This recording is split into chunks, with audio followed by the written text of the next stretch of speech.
Dear Greg, my husband doesn't do a damned thing around here. Chores, sex, bills, the house, food, anything. Which means that I carry the burden of doing everything. I'm tired of it, so I become hypercritical and constantly dissatisfied with him. Eventually, I get overwhelmed and just quit doing anything, and then it all goes downhill. When we try to discuss anything, it turns into an argument, which is devastating. Then, I get demanding, and he gives in and says that I'm right, and he apologizes all over the place. Then he kisses my butt, and I don't respect that either. We both want to be happy, but we keep doing this. I love him, but I'm tired of this. As I'm sure you already know, your nagging is having terrible effects on you, on your husband, and on your marriage. First, it's destroying your marriage. When you nag your husband, you're irritated, of course, and all he hears is, "I don't love you." The negative effects of those words cannot be overestimated. It's almost impossible for anything positive to happen after those words have been spoken or heard. Second, the constant tension creates a terrible burden on you. It's utterly exhausting, isn't it? There's a way out, and as usual, it's always about real love. You said you love your husband, but you'll take a giant leap forward when you see that you really don't. You are doing your best, I have no doubt of that, and you want to love him, but you're not loving him unconditionally, which is the only kind of love that counts. I promise you, he doesn't feel loved. With your disappointment and anger, it's clear that your love for him is conditional, and that is very common in marriages. Don't feel guilty about it. The only reason you don't love him unconditionally is that you've never received enough real love yourself from parents and others to be able to give him any.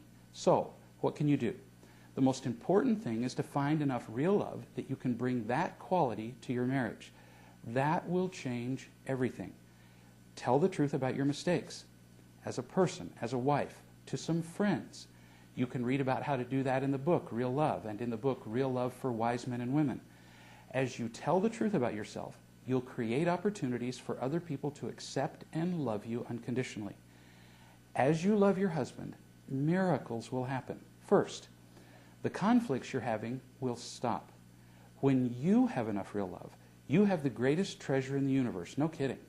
When you have $20 million, you don't tend to fuss over each $2 that you don't get, or any $2 that's taken from you. You'll discover that a sock on the floor, for example, is just a sock. Right now, when you see a sock on the floor, you hear it crying out in your husband's voice, "I don't love you." You see it as a piece of evidence that he doesn't care about you, which is probably true, and that just makes you crazy. Second, your husband will tend to do more things around the house. Imagine that you're a volunteer in some organization that I'm the boss of, the Red Cross, a soup kitchen, whatever, and all I ever do is nag you and say negative things. Would you be likely to work harder for me, or, after a while, would you do the least you could, or even give up entirely? It's kind of obvious, isn't it? On the other hand, if I loved you completely, unconditionally, to the point that being around me just lit up your life, how would you work? You'd probably be willing to do anything I asked you to do. It's just not rewarding to work hard when nothing you do is good enough.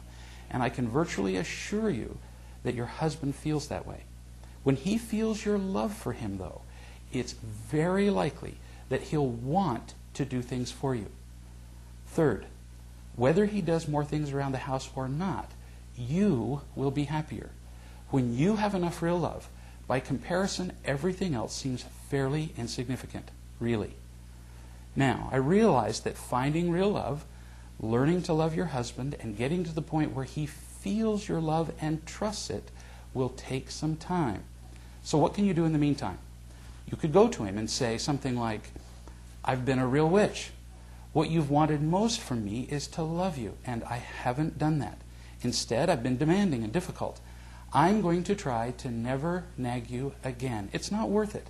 I don't want to hurt you or our marriage anymore. We'll talk about how to get things done around here, but without me being irritated, which doesn't help anybody. Then you can make up a list of the things that need to be done around the house, And instead of telling him what to do, ask him what jobs on the list he'd like to do. Then say, "You're my favorite person, and I am not going to screw that up by nagging you about things. Can we meet again in a week to talk about how it's going with our jobs?"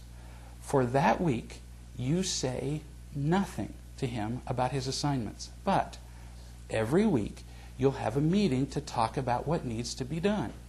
You can make adjustments in the assignments where needed. Choose to be grateful for what he is doing instead of critical about what he's not doing. In some ways, this could sound like you're babying him. I understand that. If you do this right, though, you won't be. This is how loving adults work together. They simply agree on what needs to be done, and then they periodically report on their progress. He may not end up doing everything you want, but I can promise you he'll respond much better to this approach, much better than what you're doing now. Couldn't get much worse than it is now. To learn even more about how to talk to him about chores around the house, you could read the book, Real Love and Marriage. There are lots of suggestions there. And remember that it's always about real love. That's far more important than getting a particular task done in any given moment.